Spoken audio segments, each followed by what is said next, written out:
a few stories here. One of them is about The Last of Us. So we got some good news, I guess, about The Last of Us recently. This is from Kotaku. Hackers are likely responsible for The Last of Us Part 2 leak, and also some more info about Last of Us 2. The details of the apparent hack were first shared on Twitter last Saturday night by a person going by the name Pixelbutts, who later elaborated over direct message about how the exploit was discovered. Pixelbutt explains further. Back in January 2020, a hacker group discovered a method for accessing the Amazon servers for Naughty Dog games using what was essentially password information included in the code for studio's games, including 2011's Uncharted 3 and 2013's The Last of Us. By March, the group grabbed at least 1 terabyte of data from part of the server associated with The Last of Us. A recent The Last of Us 2 story leak included developer code that identified the footage as being from an April 1st build of the game.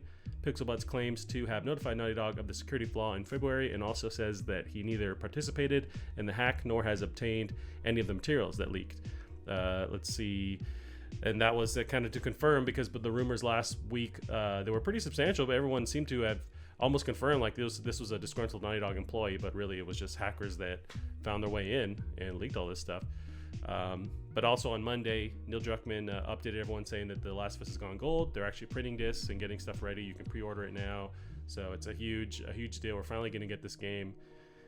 There's also a story trailer that came out Wednesday. I haven't watched it. I don't know if it's really necessary to put out another trailer, but I don't know. What are your thoughts on a new story trailer? Yeah, that's what I thought. I mean, just quickly going back to the rumours about the disc. I think it's such a shame that those rumours did come out, because it sort of just stoked the fire about the whole narrative that Naughty Dog mistreat their employees, and the idea that it was a disgruntled employee made so many people, well, I suppose it's probably a vocal minority, but a lot of people saying like, oh, this is what they deserve, right. And all this. But when actually it wasn't even that, it was a hacker who did it. Right. And also since it went gold and all that news has come out, I've seen just an outpour of supportive tweets from employees of Naughty Dog, some that ranging from having like 60 followers to like thousands, all sorts saying so proud of everyone who's worked so hard. And there just seems to be, when you look at it from a Naughty Dog perspective, there seems to be just like a complete outpouring of love from that team with each other and support. So I just don't know whether this is just a huge mill of rumours and a few disgruntled sources that came out, which I think were actually from subcontractors or sort of external workers. So yeah, I think it's just such a shame that this game's been mired in such controversy, because it's people have worked so hard on it and it looks just incredible. But yeah, the story trailer, I agree. I before it came out, I was like, I didn't think I needed to see anything else. I did watch it, and it's awesome. It's a really amazing trailer. It's really sort of like, because there's just been all this controversy for so long. Even though I haven't been drawn into it, but it's still definitely like jades you against sort of the topic it's on. Yeah. So this just really kind of wiped that clean and just reminded me, what we're in store for, and it's a really, really great trailer. That's really where showing off a new trailer can shine, because yeah, you're right. It's so much controversy. So if you can kind of bring people out of that, whether it's the leaks or the ties to like the crunch stuff that may or may not be as like serious, it's like getting people back to the whole reason why we care about The Last of Us is because of the story, because of the gameplay. Yeah, I haven't watched it yet, but is there anything that's too spoilery, that reveals too much? So what's your take on that? No, there's nothing in there that spoils anything, I don't think. It's just more giving you an idea of the kind of direction the story's going in. It has a little bit of it starts with some like cutscenes that are actually from when Ellie's young, so like Last of Us 1 time period.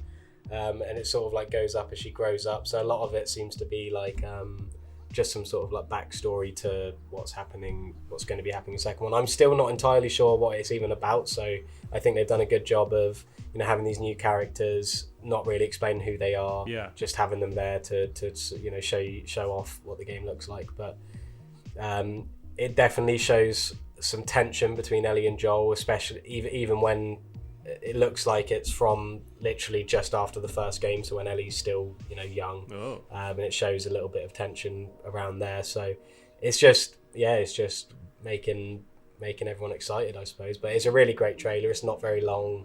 Like you said, it doesn't show much to do with the story. It just shows these sort of certain scenes that just make it look really interesting. Gotcha. That sounds really cool. I mean, really, as soon as Last of Us the original ended, we were left with, it's such a complete package, but we were left with questions, and that's why they leave it like ambiguous at the end, where it's how does their connection go forward? Joel just murdered all those people, all those scientists, and he lied to her, lied to Ellie. Does he reveal the truth eventually? Does she always, have mistrust for him right then? How does their future go on? Do the Fireflies ever try to find them again? It's like there's all these questions. So it is actually great to come back to that and answer those questions. Like I know there was fears, even I had. It's like, why would you dabble back into The Last of Us and kind of possibly mess that original one up by like exploring it again? Well, I don't think Naughty Dog wanted to make another Last of Us. I think they wanted to just end it, that really abrupt ending to just let people imagine. Because I think that's always such a powerful thing to do with such a beloved thing, is to just show some restraint and be like, we're not going to tell you what happens. That's for you guys to, think about and dwell on. Yep. But obviously, with something that big, it's difficult not to make a sequel, and so many people want it. But it looks awesome. It's by far, just from the trailers, the best looking game I've seen. The facial animations, it's literally just like movie like. It just looks incredible, and I mean, I think that's a lot of where the big crunch talk has come from, is from like the animators and the 3D artists, and you can really see how much time and effort and talent has gone into the 3D art and the animations. It just looks like unmatched. It really does look incredible. Yeah, I agree. At least with the last one, it's really like nuts to see how they're able to push the tech, push the engine, and with the animations, with the world they're building, it's just like super detailed. It's pretty insane. So yeah, man, I can't wait. Cannot wait. Alrighty, Callum. So it's gone gold. We're getting closer to it. We'll see what happens. Now we have some rumor news with the PS5. We got the PS5's instant demos could pave the way for a better PS Now. This is from Tech Radar. Henry St. Ledger has the details. One of the latest rumors surrounding the console PS5 concerns demos available for PS5 games, with one source claiming that every PS5 game will come with a free demo as standard. The rumor comes from Twitter account @ConsoleTime, which claims that a new PS Store interface will allow players to, quote, try every game instantly within seconds, rather than having to download demos or even the full game to try out titles before deciding whether or not to buy. While we recommend taking any substantiated claims with a massive pinch of salt or a cup of salt, the rumor touches on two aspects of the PS5 that are sure to become very important to next-gen console gamers. So the first being compartmentalized downloads, where players can choose multiplayer or campaign to download, for instance. The second being PS Now, where as yet unsure exactly how the service might differ on the next-gen console, but we do know it's coming to PS5. So this is a rumor, but I've been hearing this a lot this whole week about the possibility of having some kind of like jump in, try demo, and jump out within that PlayStation Marketplace. How do you feel about that potential idea? Yeah, I think it's cool. I think you'd have to imagine it's to do with the streaming a demo or something. And I think this could all be down to, like we were saying, these machines will have like exponentially better Wi-Fi capabilities than the PlayStation 4. True. So as that, and again, I know that a lot of people's Wi-Fi's probably won't take advantage of that, but at least it's there for when internet inevitably gets stronger across the board. So yeah, you'd imagine that it'll probably, where it says it gives you a choice to do it, it'll probably be that you can either try this game instantly now by streaming it, or you can download it. Same way PlayStation Now gives you the option to download a PlayStation 4 game or stream it instantly. So yeah, I think that is a tried and tested sort of interface which they've already got with PlayStation Now, and it works well. So there's no reason why they couldn't do that on the PlayStation Store as well. And then that, I suppose, goes into how they're going to be focused on PlayStation Now more. Again, they're probably going to be. We know they've been working on their streaming technology with Microsoft. So yeah, I'm really excited. As you know, I've been using PlayStation Now for a few weeks now, and really enjoying it. And I'm excited to see how it goes into PlayStation 5 as well. Yeah, no, you touched on all the right bullet points. I mean, I think they're going to really focus and try and integrate more with PS Now, and make sure that it's like whether it's a service that they bundle already or it's something that to make you want to, actually purchase that next tier. But yeah, to have it fully integrated where you can just try stuff in and out, that becomes possible with having faster internet, or just even having a faster Wi-Fi card, or letting you download stuff instantly. It's pretty dope. And at least having that, like a full marketplace with little windows you can jump in, try a game, jump out. That's a cool, like, futuristic tech thing to just show, hey, this is next gen if they implement that. Yeah, definitely. And I mean, it's so hard now on the current PlayStation Store, which everyone knows runs awfully. Yeah. To even just look at screenshots or a trailer. And then if you do get a trailer playing on the store, it's normally in like 240p quality. Yep. And it's just so I think it's good to hear, because that would mean they're really diving into the store and giving it some much needed updated functionality, and I think that is it's even a console seller for most, probably, is that as long as if that store is easy to navigate and easy to find what you want, then I think that will help people decide over the two consoles. Because I don't know if you've noticed, if you're looking for a game on the store as well, like bits of DLC will show up before the actual game does, and it's just so broken. Just everything about that store is just horrendous. So it's good to hear that they're sort of diving deeper into its functionality. Yeah, from PS3 to PS4 was such a huge, as far as marketplace goes, that was a huge improvement. It loaded faster, it was better organized, but you're right, it still has issues. And so to see us still like upgrading, hopefully one day we get like just a flawless, running marketplace. But I know when I was playing through Resident Evil 4 originally, I had it on my PS3, so I booted that up, and then I kind of snuck around the marketplace to see like what's even available to download. There's not much, but man, it took a super long time to load.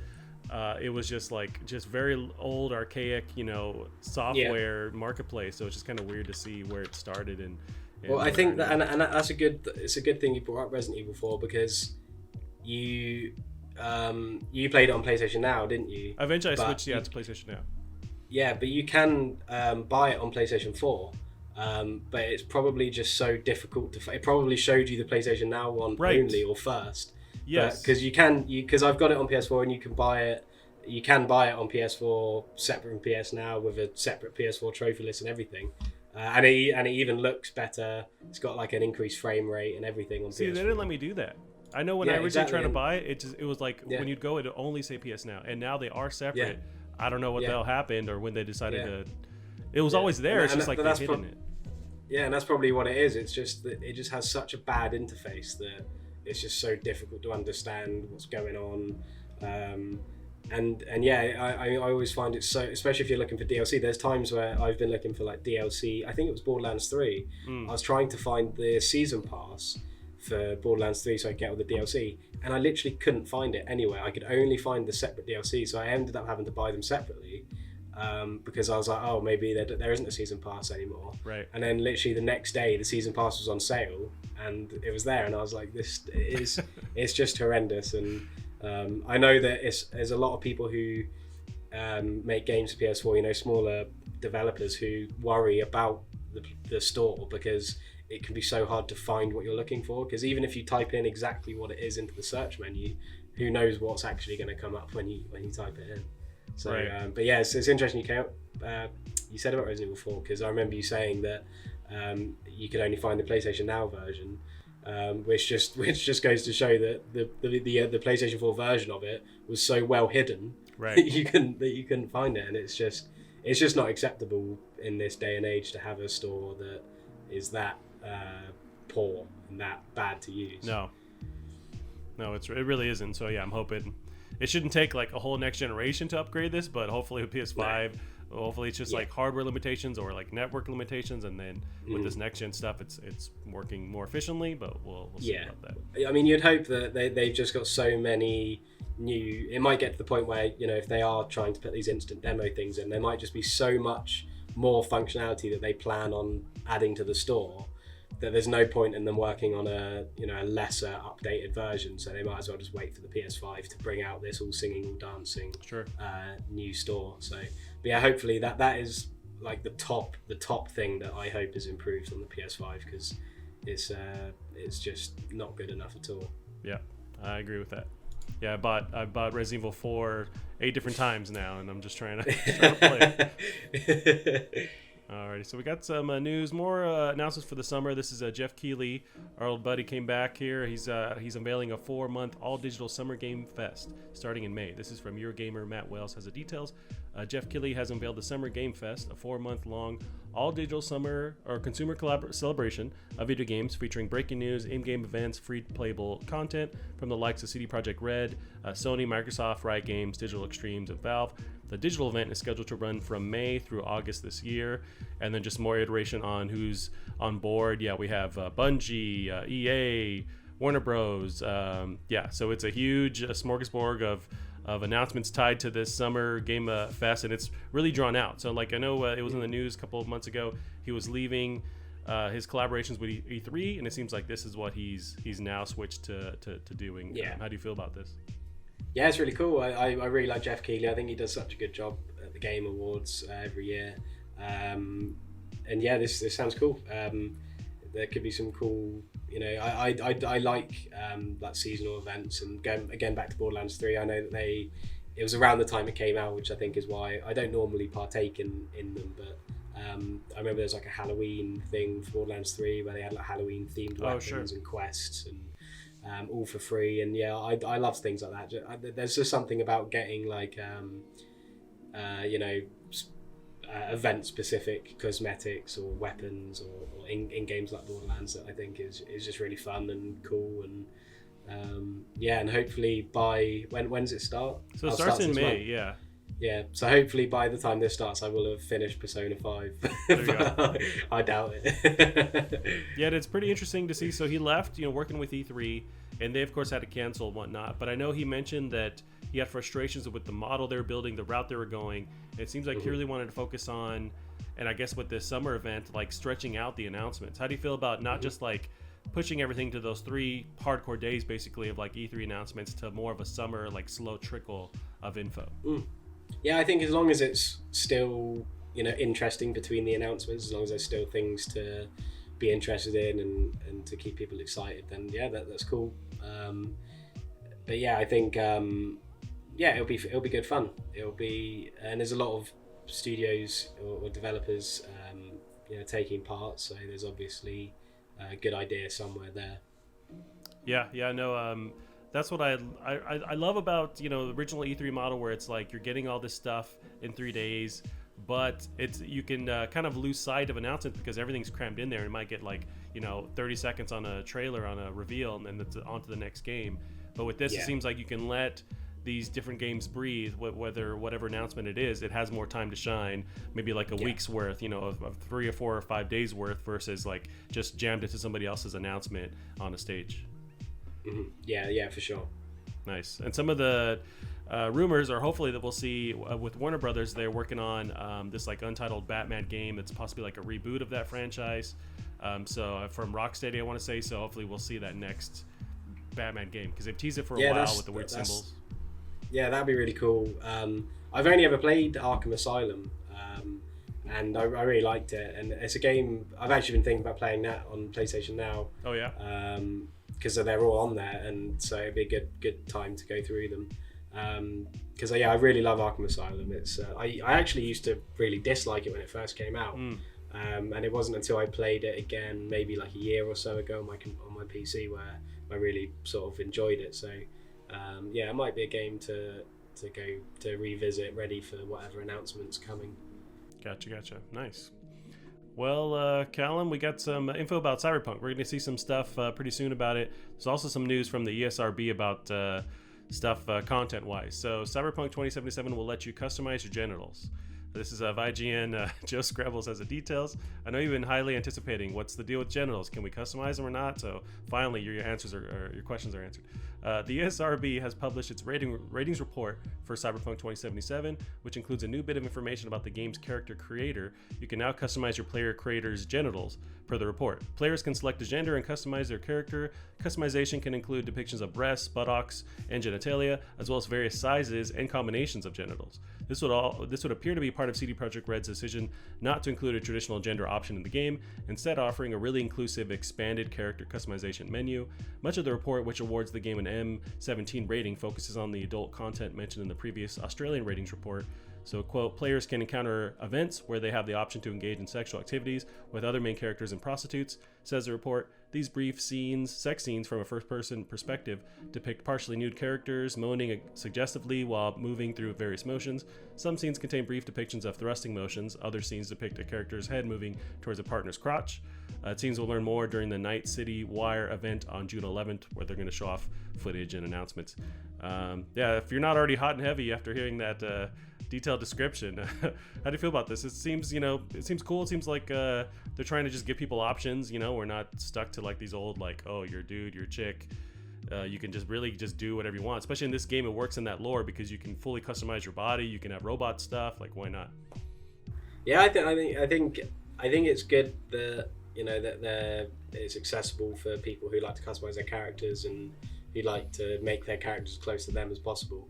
But I just don't know whether it's necessary to be able to customize your genitalia, and I don't even think it's necessary to have these. I just don't even think it's necessary to have sex scenes in the games either, just because I just don't think it brings anything to the table. I don't think it adds anything to the game. I think that time would be better off spent somewhere else, personally. But each to their own, I suppose. But yeah, it's just. But I mean, that's what CD Projekt Red do, isn't it? They did the same with The Witcher. But yeah. It just seems like they're really like honing in on it, and I don't know whether it's just a way to try and be like really out there and garner some attention in that way. But I'm all for the extra customization in terms of having not in traditional gender options. I think that's cool, and it's good to be inclusive. But yeah, I just think the customization of like your genitalia and various sizes and combinations of genitals is just a step too far, because it's like you, unless that's going to really like influence the game, I just don't really see the point in it. Because like your character's gender and their looks definitely influence the game, because cutscenes, you get to see them. Sure. Your gender obviously may influence your voice. It may also just again be cutscene related, just so you can look like you and represent what you wanted to represent. But I don't think sex scenes in games, even in films or TV, really are necessary anyway. So to spend this much time on that part of it, I just don't see the point in it. But I know some people might enjoy that side of it. I see what you mean with the sex scenes, because you can never make it cool. It's always going to be weird and janky and awkward. It's these puppets basically doing this. It's never like done where in a way where I'm like, oh god.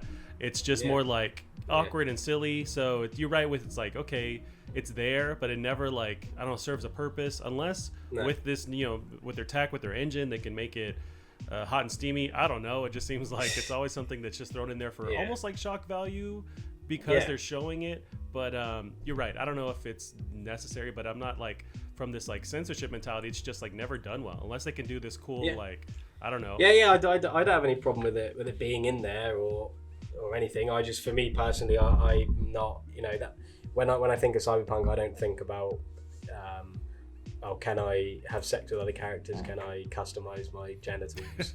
I want to, but then some people, that might be a really important part of the game to them, and but yeah, I suppose it's cool that they're offering it, but yeah, I just don't know. I just don't think the amount of work that's probably had to go into these scenes and go into the the ability to choose all these different combinations. I just feel like they could have spent that time doing something else, especially with all this talk of crunch and things. It's like, can you imagine being the person crunching on being able to choose the size of your balls or something? Right. We talked about contractors. It's like, you just got a job. Sweet. What do I get to do? Okay, well, you're gonna work on these genital animations for the next 2 years. Good luck.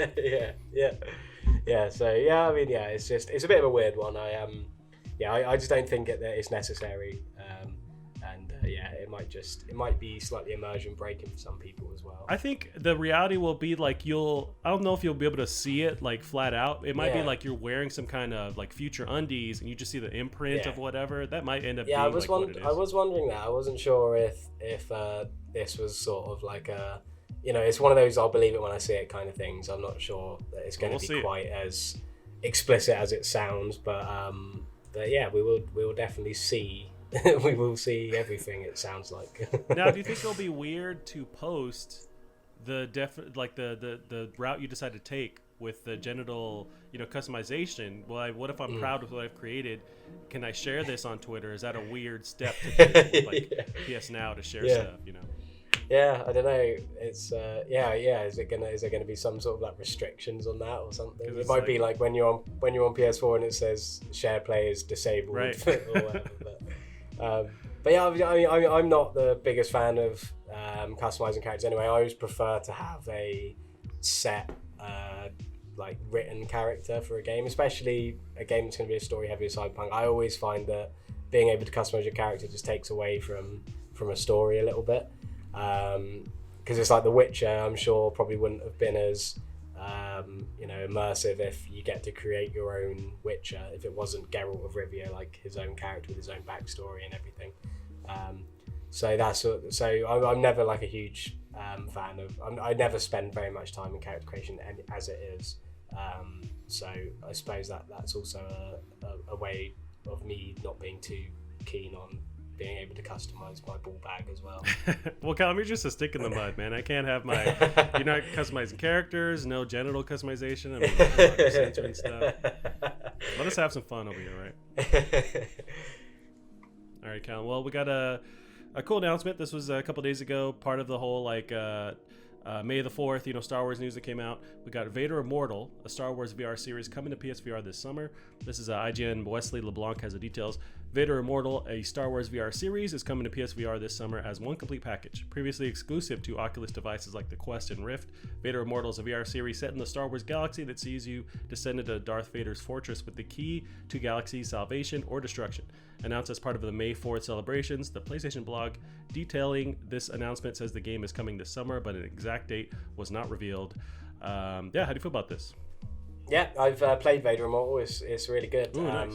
It comes bundled for free on the Oculus Quest, and I've played it on my brother's Quest, and yeah, it's good fun. It's there was a lot of like really jarring moments where like you're climbing a ladder, and it feels so strange to like reach up and pull, and then you watch like the screen go up with your pull. Yeah. So there's a lot of like it's really well done. It's really cool being able to have like a lightsaber and everything.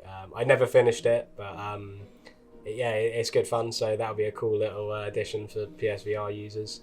But I'd rather see a PSVR 2 announced first before getting excited, because especially now after using the Quest, I could just never think of using that huge thing with wires everywhere and everything. But no, it's a really cool game. Star Wars for me is good because of its visual storytelling. It's very iconic, the sound, everything. So it's perfect for VR. And yeah, it's good fun. Nice. Yeah, this is a pretty good get for PSVR. Still no mention of Iron Man VR, which is like their next big tentpole release. It still is, in mystery, as they had to push it further. So it's strange, but I guess this is the next like big release for PSVR then. This because it's at least well-known title that people are going to see and go, oh, okay, this might sell PSVR, seeing this on the shelf. Yeah. I think it will definitely help, especially just because of Star Wars as an IP is just so big. Yep. And the fact that it's like coming to PlayStation VR after being on other things, I suppose it generates a pull in that way as well. Yeah, there was I didn't pull it up, but there was another, not rumor, but a patent with new PSVR controllers, and the patents come in all the time, whether they use it or not. But it's another like sort of Valve index-based one where it's like a handle, and by lifting your fingers off the handle, it actually registers where your fingers are. So it's like tracking fingers. So I mean, it just gives me more hope that we're getting closer to like a PSVR 2. You have to imagine they're going to reiterate and do something. I don't know when they announce that. If it's, I feel like it's not going to be tied to the PS5 event. It's going to be like maybe a year from now, 2 years. Mm-hmm. Yeah. I'm not sure when, but it has to. I mean, I'm sure it's coming. And yeah, like you said, I mean, the Quest already supports like no controllers, so you can just have your hands, and it somehow knows where your hands are, knows what your fingers are doing. I suppose it probably just has like cameras on it and just somehow translates their like positions. And I think Vader Immortal is one of the games that supports that as well, so you can play that without any controllers, which is quite cool. Nice. But yeah, I think every innovative bit of tech that comes to these, you know, bigger and better quality VR devices is just exciting from a PlayStation VR perspective, because it could easily be bundled in with the second one. So yeah. You know what? That reminds me. This week I've been watching footage of Half-Life Alyx. So I've been watching gameplay like walkthrough, and man, I gotta play that fucking game. I watched the first maybe 2 hours, and like nothing super spoilery happened. But like the character animations are just on another level. I can even tell just watching like a 2D version of it, just how crazy it is, and how you can rifle through everything, you can search through all this stuff, and just how real the world feels. Like I gotta play this game in VR, and so I'm trying to figure out what I can sell to fucking play, get a like actual rig to play this. Yeah, well, I've been saying to my brother I might have to buy him the £80 like or $80 like USB cable that connects your Quest to your computer, because then that allows you to like basically use it as an Oculus Rift. Yeah, I got you. I think that'd be a pretty good investment to get, just so that I can borrow it from him and plug it into my computer and play it. How much is that cable? It does look incredible. £80, so probably about $100. Why? It's just like a USB-C cable, right? Yeah, USB-C, but I think it's meant to be like ultra like fast, because it's basically like going to be transmitting so much data. Sure. I think it's. But I mean, you can buy cheaper ones, and my sister's husband has got a Quest, and he bought like a £15 one or something, and he says it works fine.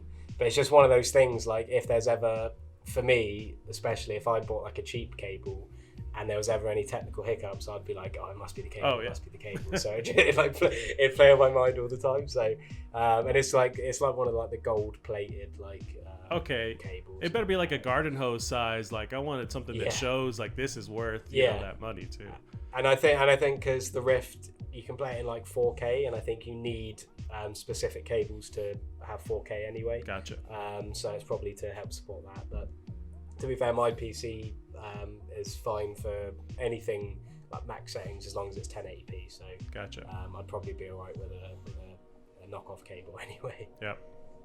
Yeah. Nice. Well, we didn't talk about what you've been playing. Let's end on what you've been playing this week.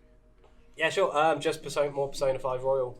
Nice. I've been playing it sort of every day, doing about maybe 4 or 5 hours a day, sort of throughout the day, like a couple of hours here or there. And yeah, man, I just, the longer I spend with it, the more I love it. It's really, really a very special game. It's just, I mean, I really just don't have a bad thing to say about it. I don't think I've ever played a game that is so in depth and just has so much to it. I mean, because I don't know if you know how it plays, but you basically, it's similar in this respect to the other Persona games, but you basically play as like a high school student who in this game who has this like app on his phone which like basically transports him into this other world called the metaverse. What that turns out to be is basically you can go into people's like cognition, so like their cognitive desires and things like that. So it's basically you like get people to sort of join your little team who are at your school or whatever.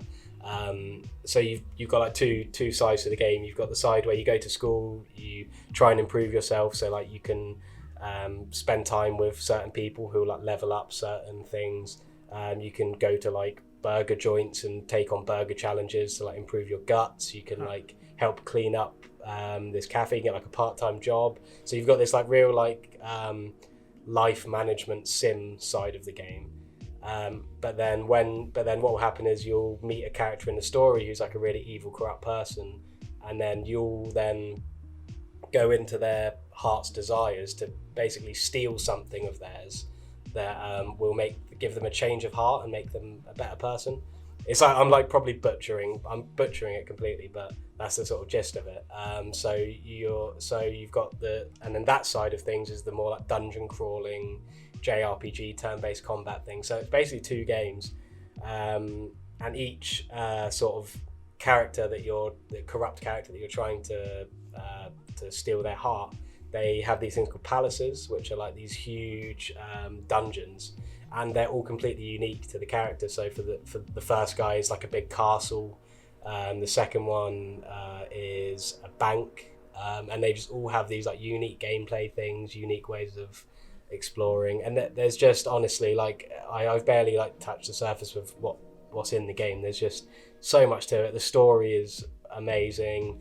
It's just it's literally like, I don't know if you've seen like Death Note or any of these like I have seen really smart like really clever anime series, and it reminds me of that a lot, where it's all about, you know, are you going to be found out, and there's just a lot of like smart twists and turns, and it is a really, really impressive game. I can't believe how massive it is, and I think I'm about 45 hours in, and that's not even halfway through the game. It is just absolutely huge.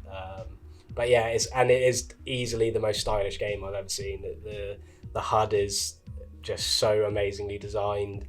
The menus are incredible, and it really does just feel like, you know, one of the most complete and flawlessly made games I've ever played. It is just, and I had heard these kind of things before Royal even came out, and yeah, everyone's completely right. It is just a truly, truly incredible game. It's really something else. Dang. Yeah, I gotta actually play this. Is this on? Did you play this on PS Now as well, or this is just you bought the actual title? No, so because you've got Persona 5, which came out like two or 3 years ago maybe, and then they brought out Persona 5 Royal a few weeks ago, which is basically like a complete version of the game. So they've whatever criticisms they received, they've like basically changed them. So there's a couple of gameplay mechanics that they've refined and changed so that people prefer them. They've made some sort of touches in that respect. They've added in new characters. So I was saying about these people who you can talk to and like level up your relationship with them, which gives you benefits when you fight, and with these things called personas, which are like these monsters that you use to fight as well. So they've added in more of those. They've added an extra palace, which I think comes at the end of the game. So there's I think there's 3 new endings or something like that. Oh. So it's just like a real. They basically refined an already refined game and re-released it. So I can't really speak on the original Persona 5, but Royal is it's really amazing, and I definitely recommend it. It's quite within like the first 6 hours or so I wasn't too into it, just because there is so much to it. It tries to doll out all these different features quite slowly so it doesn't overwhelm you. Mm-hmm. But it does it really, really well. But as soon as the stabilizers start to come off, you really understand what the game is, how you're meant to play it. And yeah, I definitely recommend it. It is just amazing. It's really, really good, and it's fun. And my favorite game of all time is Final Fantasy 9, which is another JRPG. But this is it's getting pretty difficult to sort of say that this isn't far better, because it is unlike anything I've played in a long time. So yeah, I definitely recommend it if you're looking for a game to really sink some time into. It's really, even though it is like 100+ hours long, it's one of those games you can play like 2 hours a night, not even that, like an hour or so here and there, because it's not. You're never going to forget how to play it. You're not going to forget what you're doing. It's got like a really good like text log, so you press like the left stick in and it brings up all the talking that's just happened, so you can reread through things. That's great. It is just amazing. And yeah, and if you like things like Death Note, you know, like that sort of dark, dreary, clever sort of vibe, and it's still got that, you know, Japanese quirkiness in it where it needs to. Yeah, you'll love this. It's just, I mean, I could gush about it for hours, but it's really, really, really good.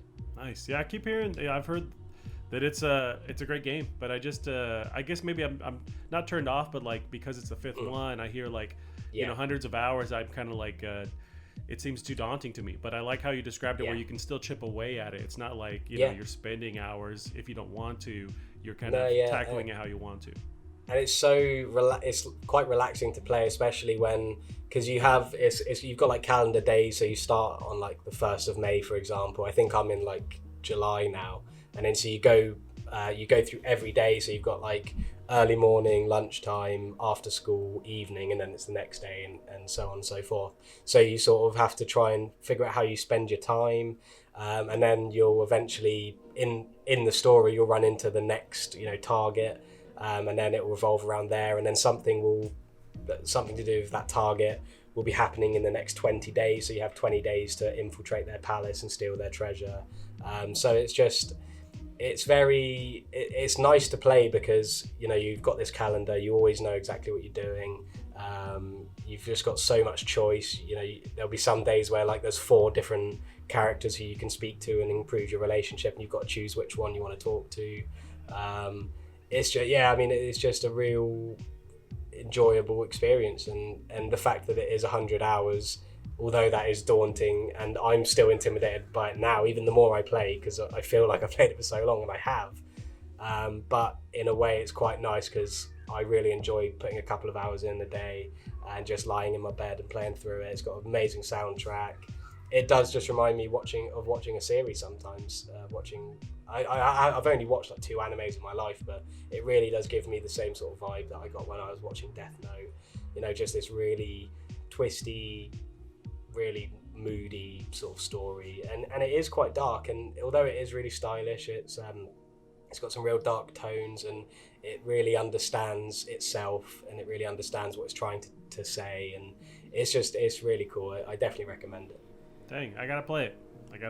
Yeah, you do. I gotta put down City Skylines and start playing this. Yeah. All right, Kyle. Yeah, we'll end it there. Where can they find you online? Bear Munro at Twitter is probably the best place to find me. But yeah, aside from that, nothing else. Gotcha. Well, you can find us as well on Plastic Heart Pod on Twitter as well. We'll see you next week. Bye-bye. Cheers.